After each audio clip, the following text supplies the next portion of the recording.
पाठ अध्याय 14 है, आर्थिक अवधारणा एवं नियोजन।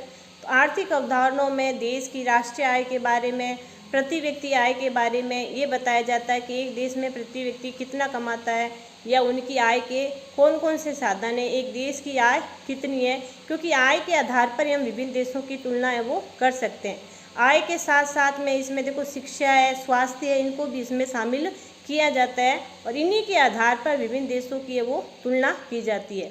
नियोजन अर्थात यानी कि हमारे पास में जितने भी उपलब्ध संसाधन हैं उन संसाधनों को ध्यान में रखकर भविष्य के लिए लक्ष्य निर्धारित किए जाते हैं, वो नियोजन के अंतर्गत आते हैं। तो इसी आर्थिक अवधारणा नियोजन में हम राष्ट्रीय आय, प्रति व्यक्ति आय, सकल घरेलू उत्पाद, इन सब के बारे में अध्ययन करेंगे।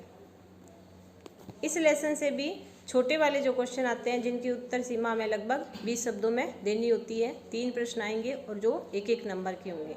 तो मैं आज आपको कुछ इस लेसन के संभावित प्रश्न है वो बताने जा रही हूँ। सबसे पहले कि राष्ट्रीय आय किसे कहते हैं? एक देश के सभी साधनों द्वारा एक वर्ष में उत्पादन प्रक्रिया में योगदान के फलस्वरूप अर्जित आय का योग राष्ट्रीय आय कहलाता है। भारत में वित्त वर्ष कब से कब तक होता है? तो भारत में वित्त वर्ष है वो 1 अप्रैल से 31 मार्च तक होता है। उत्पादन किसे कहते हैं? तो उपयोगिता का सृजन तथा मूल्य वृद्धि का सृजन ही उत्पादन होता है। प्रति व्यक्ति आय कैसे ज्ञात की जाती है? तो प्रति व्यक्ति आय ज्ञात करने के लिए देश की राष्ट्रीय आय को उस देश की जनसंख्या से विभाजित किया जाता है। भारत में राष्ट्रीय आय की प्रथम गणना कब व किसने की थी? तो भारत में राष्ट्रीय आय की प्रथम गणना दादा भाई नौरोजी ने 1868 में की थी। राष्ट्रीय आय समिति का गठन कब व किसकी अध्यक्षता में किया गया था? तो अगस्त 1949 में श्री पीसी महालनोबिस की अध्यक्षता में राष्ट्रीय आय समिति का गठन किया गया था। नेक्स्ट प्रश्न है कि अर्थव्यवस्था के कितने क्षेत्रक है उदाहरण सहित बताइए। तो अर्थव्यवस्था के 3 क्षेत्रक हैं। प्राथमिक क्षेत्रक जिसे हम कृषि क्षेत्रक कहते हैं, इसका उदाहरण है कृषि है, वानिकी है और खनन है। द्वितीयक क्षेत्रक, इसका अन्य नाम औद्योगिक क्षेत्र है, जैसे कि गन्ने से चीनी बनाना, मिट्टी से खिलौने बनाना आदि। तृतीयक क्षेत्रक, इसे सेवा क्षेत्रक भी कहते हैं, जैसे परिवहन है, संचार है, बैंकिंग है, भंडारण है, ये इसके उदाहरण है। नेक्स्ट प्रश्न है कि राष्ट्रीय आय की गणना कौन सी संस्था करती है? तो राष्ट्रीय आय की गणना का कार्य केंद्रीय सांख्यिकी संगठन CSO के द्वारा किया जाता है। सकल घरेलू उत्पाद किसे कहते हैं?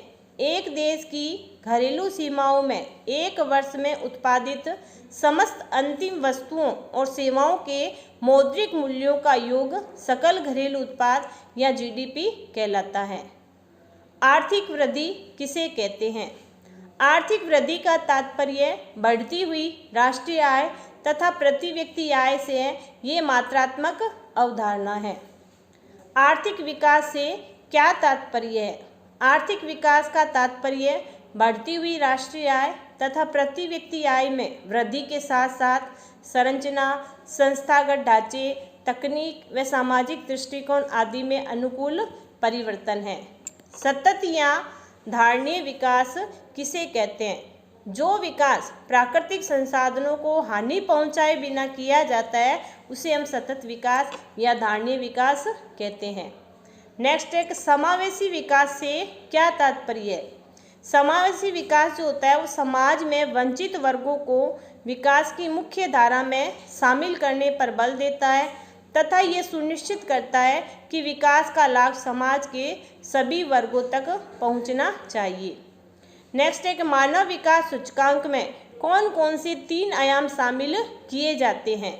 तो शिक्षा, स्वास्थ्य और प्रति व्यक्ति आय, ये 3 आयाम है जो मानव विकास सूचकांक में शामिल किए जाते हैं और मानव विकास सूचकांक की जो रिपोर्ट है वो UNDP के द्वारा तैयार की जाती है। UNDP यानी कि संयुक्त राष्ट्र विकास कार्यक्रम के द्वारा तैयार की जाती है।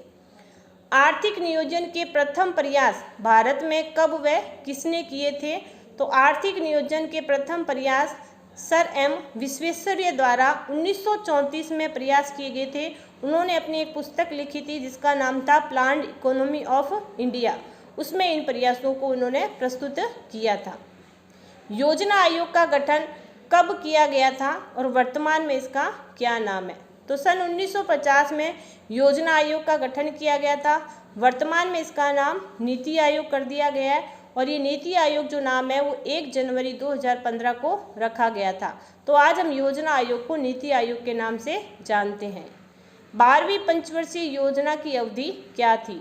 तो 1 अप्रैल 2012 से 31 मार्च 2017 तक की योजना जो थी वो 12वीं पंचवर्षीय योजना थी और इस योजना का मुख्य उद्देश्य तीव्र समावेशी विकास और धारणीय विकास रखा गया था।